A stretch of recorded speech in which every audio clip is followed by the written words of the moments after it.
한국은행이 어제 오전 기준금리를 연 2.5%로 동결했죠. 그러면서 금리 인상을 사실상 예고했는데요. 심각해지는 양극화 속에 경제 전반은 물론 주식시장에 금리 인상이 어떤 영향을 미치게 될지 주원 현대경제연구원 연구본부장과 함께 진단해보겠습니다. 어서 오세요. 네, 안녕하십니까. 네. 어제 신현송 총재가 취임 이후 처음으로 의사봉을 잡았는데 예상대로 기준금리는 연 2.5%로 동결을 했습니다.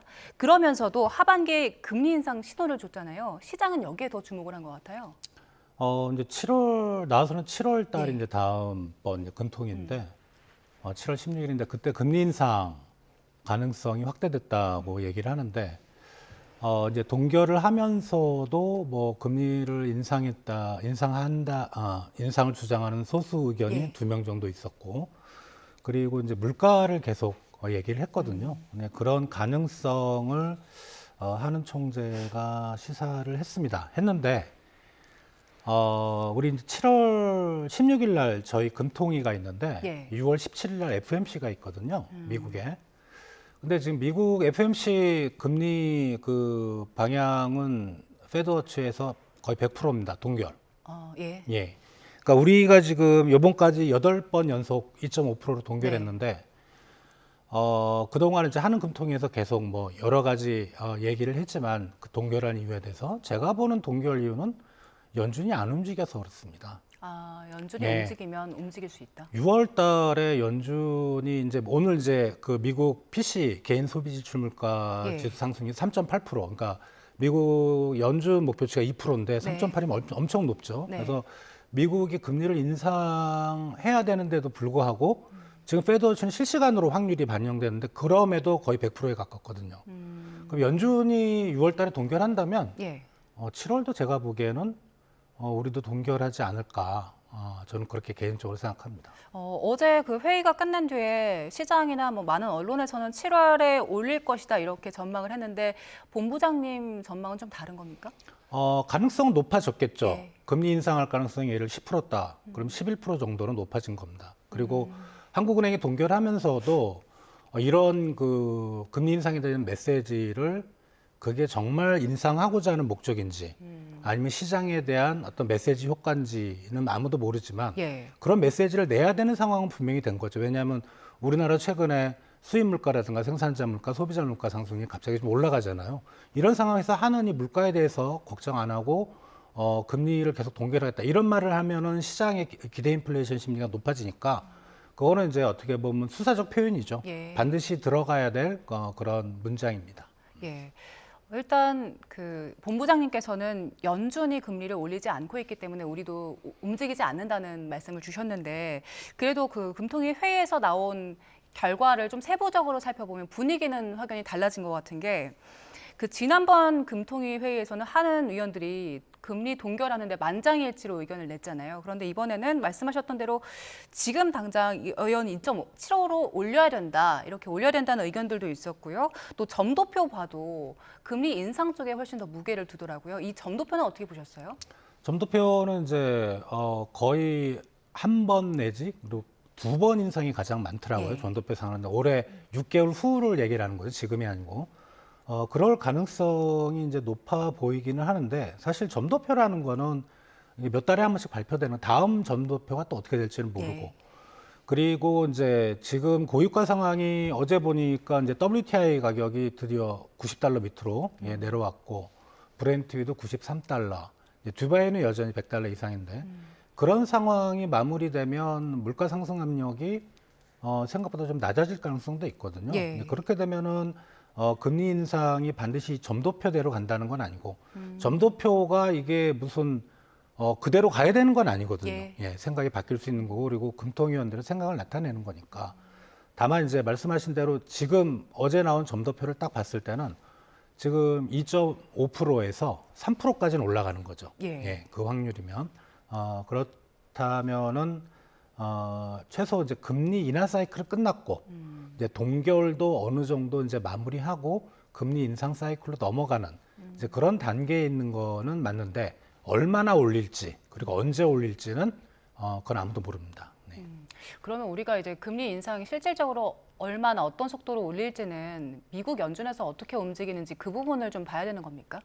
그렇죠. 사실 근데 우리가 이제 좀 약간 이상한 게 미국 경제, 한국 경제는 다르잖아요. 예, 우리가 뭐 미국 경제가 연관성 높긴 하지만 한국 경제는 한국 경제 나름대로의 방향성이 있는 거고 그래서 그렇다면 우리나라 중앙은행인 한국은행의 통화 정책과 예. 미국 중앙은행인 연준의 통화 정책이 항상 동조화가 돼서는 안 되거든요. 그러니까 어느 정도 미국 연준이 앞에서 끌어주는 역할을 하기 때문에 글로벌 시장에서 우리가 그 부분을 봐야 되지만 한국 경제는 한국 경제 나름대로의 어떤 독자적이라고 할까요? 한국 경제에 적합한 그런 이제 통화 정책을 해야 되는데 예. 실제로는 코로나 이후로는 거의 그냥 미국 연준만 따라가고 있어요. 같이 움직이는군요. 예. 그래서 이게 맞는 건지, 그리고 이제 그 따라가는 게, 우리나라만 그랬던 건 아니군요, 사실.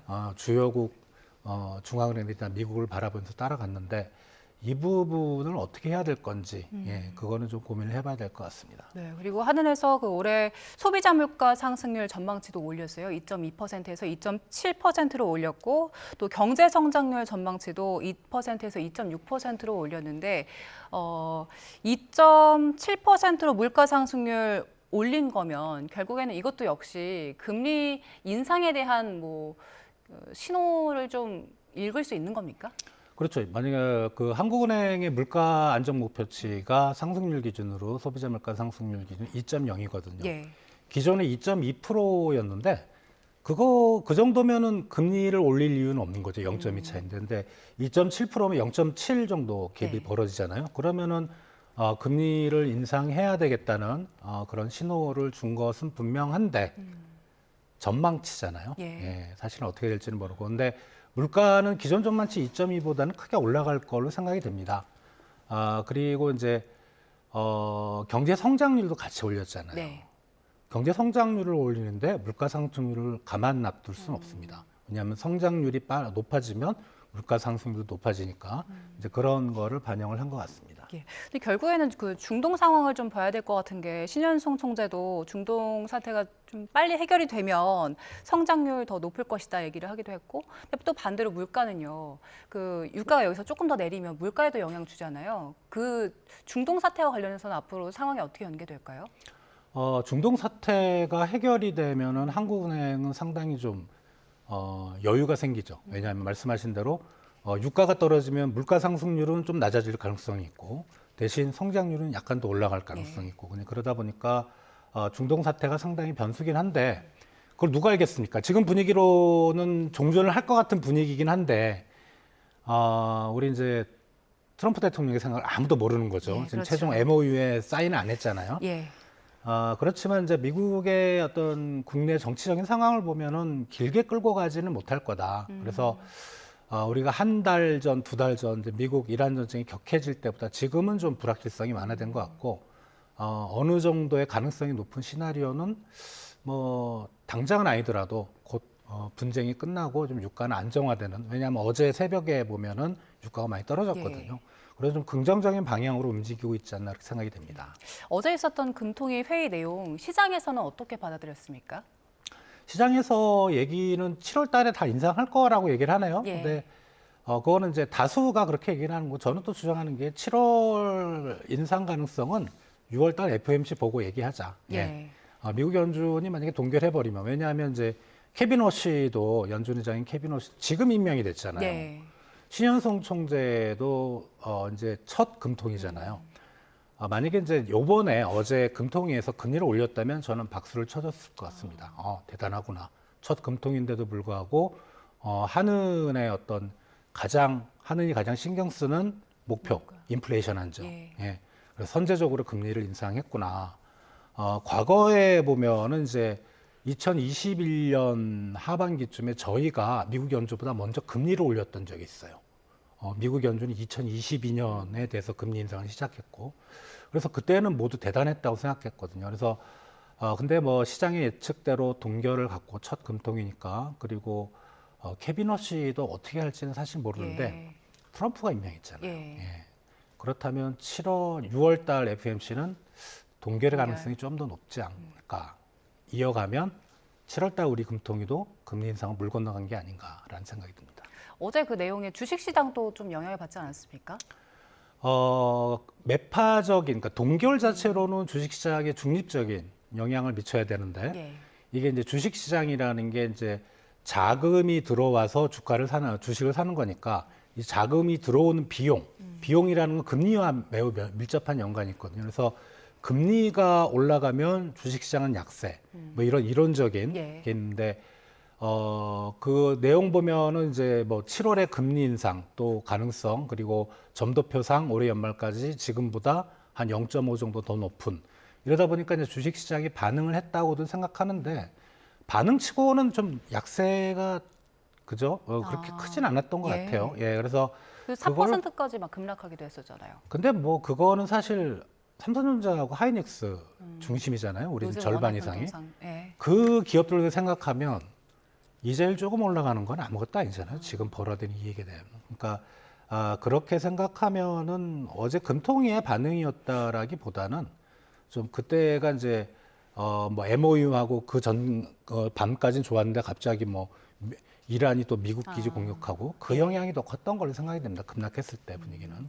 금통위 회의 내용은 이제 주식시장에는 그다지 큰 영향은 없었다고 보시는 거고 요즘 코스피 최고가 랠리 계속해서 이어가고 있는 상황인데 한쪽에서는 그 삼성전자나 하이닉스로 너무 쏠려 있다. 그래서 양극화 우려하기도 하잖아요. 본부장님께서는 지금 그 양극화 상황에 대해서는 어떻게 보고 계세요? 코스피 이제 어제 기준으로 보면 이제 코스피 그러니까 저기 코스닥 말고요. 예. 코스피 시장만 보면 전체 948개 종목 중에 75개 정도 가 올랐고 예. 하락 종목이 826개거든요. 10배 넘게 떨어졌네요. 예. 그러니까 사실 그 코스피에 투자하신 분들 비율을 보면 돈을 벌으신 분보다 손해 보신 분들이 더 많아요. 예. 이게 이제 주식시장도 그렇지만 지금 한국 경제 상황도 그런 거거든요. 예. 그러니까 전기비 우리 1분기 경제 성장률이 1.7%는 나왔지만 예. 사실 수출 쪽이 한 1.1% 정도. 그리고 수출과 연관된 설비 투자가 0.3에서 0.4 정도이기 때문에 거의 뭐 절반 한 3분의 2 이상은 수출 쪽에서 나오는 거라. 예. 그리고 수출도 보면 반도체 수출이 한 40% 50% 돼요. 그러니까 그 말은 전형적인 K 양극화라고 보시면 되고 이게 숫자상으로 경제 성장률 숫자도 뭐 막 놀라가고 코스피 8천 그리고 뭐 일부에서 10,000 보는데 대부분의 국민들은 저게 어느 나라 얘기인가 그렇게 생각하실 것 같은 생각입니다. 예, 맞습니다. 뭐 오르는 장만 갖고 있는 오르는 종목만 갖고 계시는 분들이야 웃지만은 사실 많은 분들이 못 웃고 있고 뭐 기업이나 월급도 마찬가지긴 한데 일단 국민연금에서는 그래도 그 지금 시장 상황 고려해서 올해 국내 그 주식 목표 비중을 좀 늘렸더라고요. 20.8%로 늘린 상황인데 근데 나중에 이거 코스피로 쏠려 있는 상황이어서 반도체가 조정을 받으면 그때는 어떻게 대처를 할 것인가 이 부분이 좀 걱정되기도 하더라고요. 예, 그러니까 국민연금의 국내 주식 투자 예. 비중이 기존 한 15% 네. 전후였는데 20%니까 그죠? 엄청 늘린 거죠. 자, 그런데 이게 이제 예를 들어 5% 포인트가 이제 더 높아졌다고 네. 한들 그게 맥시멈 그걸 채우라는 얘기는 아니거든요. 예. 그러니까 한도입니다. 그거 이상으로는 못 한다는 한도기 때문에 그리고 국민연금이 지금 우리 국민연금의 종목 투자의 그 비중을 우리가 확인할 수 없거든요. 왜냐하면 네. 그건 정보기 때문에. 왜냐하면은 다른 어떤 기관 투자가 이용할 수 있기 때문에. 근데 삼전하고 하이닉스에 집중적으로 투자됐을 것 같지는 않아요. 제가 보기에는. 그것도 어느 정도 포트폴리오를 맞춰야 되고 또 예. 삼전이나 하이닉스 보면은 최근에 많이 올랐잖아요. 네. 그러면 이제 투자 운용상 그게 뭐 예를 들어 지금이 한 80% 정도까지 올랐다 갈 수 있는 100%에서 팔지는 않습니다. 그래서 어느 정도 국민연금의 반도체 주식들의 포트폴리오 비중은 좀 그렇게 극단적이지는 않을 것 같고 그렇다면 이제 말씀하신 나중에 이제 뭐 반도체 사이클이 꺾이면서 그걸 막 국민연금도 던져야 되는 거 네. 아닌가. 그런데 주가가 더 폭락하고 그럴 가능성이 없는 건 아닌데 그렇게 심각할 것 같지는 않다. 그런 생각을 가지고 있습니다. 본부장님 앞서 짚어주셨지만 지금 상황이 전형적인 K 양극화 상황이라고 진단을 하셨는데 그 증시뿐만 아니라 개인 소득 월급에서도 차이가 크게 나더라고요. 특히 소득 상위 20%, 하위 20% 격차가 더 벌어진 상황인데 현재 상황 어떻습니까? 아무래도 이제 그 대기업, 예. 그 1분기에 보면 이제 대기업 상여금이 좀 들어오잖아요. 지금 삼전 하이닉스 그거 말고, 네. 근데 그게 이제 2분기에 들어온 2분기도 더 벌어질 것 같은 생각이 드는데, 어쩔 수 없는 상황입니다. 왜냐하면 이제 성장이 주로 이제 반도체 기업 수출 중심이고 내수는 안 좋고, 그럼 이제 소득 양극화는 벌어질 수밖에 없거든요. 그런 이제 잘 나가는 기업들의 들어간 예를 삼전 하이닉스 종사자들은 성과금을 많이 받으니까 소득 격차는 벌어지는데, 지금 이제 시중에 어떤 자영업 하시는 분들은 계속 힘들다고 네. 외환위기보다 더 힘들다는 말씀 계속 하시기 때문에 이제 그런 부분 생각하면 소득 격차는 더 벌어지는 부분, 그리고 소득이라는 게 결국은 어떻게 보면은 인플레이션하고도 밀접한 연관이 있습니다. 이게 물가가 올라가면 올라갈수록 저소득층보다는 고소득층이 더 힘들어지는 거거든요. 근데 그런 부분 생각할 때 이 소득 격차는 올해 아마 중요한 이슈가 되지 않을까 저는 그렇게 생각이 됩니다. 네, 그래서 정부에서도 이거 양극화 완화하기 위해서 대응에 나설 거라고 했는데 말씀해주신 것처럼 자영업자들 요즘 너무 힘들다 얘기를 하고 있고 뭐 중소기업이나 대기업 협력 업체들도 상대적인 박탈감 느끼고 있는 상황이잖아요. 근데 경제가 견고하게 잘 가려면 이 중간층이 받쳐줘야 되는데 앞으로 그러면 우리가 어떻게 대처해야 됩니까? 이게 결국은 정부의 재정 투입이나 이제 조세 정책으로 해야 되는 건데. 근데 이제 이게, 뭐, 극단적으로 잘 사는 사람의 주머니에서 돈을 좀 빼다가 못 사는 사람한테 나눠주자는 거잖아요. 그 부분은 사회적 합의가 있어야 돼요. 그 어떻게 보면은 이거는 지금 정부의 경제 철학도 중요하고 예. 또 사회적으로 합의도 있어야 되고 이제 그런 부분 생각하는데 지금, 예를 들어 삼전 하이닉스 그 이제 성과금 뭐 6억이죠. 예. 거기서 뭐 한 1억이 세금이라 그러더라고요. 뭐 근로소득세를 받으면 정부가 그걸 좀 잘 쓰면 이제 그런 순환이 좀 되면서 좀 뭐랄까요, 소득 양극화가 줄어들 수는 있는데, 예. 그런데 정부가 할 수 있는 게 크진 않거든요. 그거를 뭐 한 가구당 못 사는 사람들한테 뭐 몇백만 원 주겠습니까?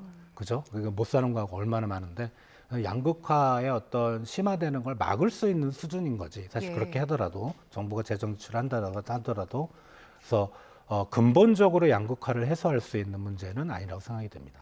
그러면 근본적인 해결책은 뭡니까? 중소기업이나 이제 중견기업 그리고 나가서 자영업이 좀 경기가 좋아져야 되는데 그 말은 물론 모든 대기업이 그런 건 아니지만 우리나라 대기업은 수출하고 연관이 돼 있는 기업들이 많고 이 중견기업, 중소기업, 자영업은 보면 내수경기입니다. 네. 내수경기가 올라가야죠.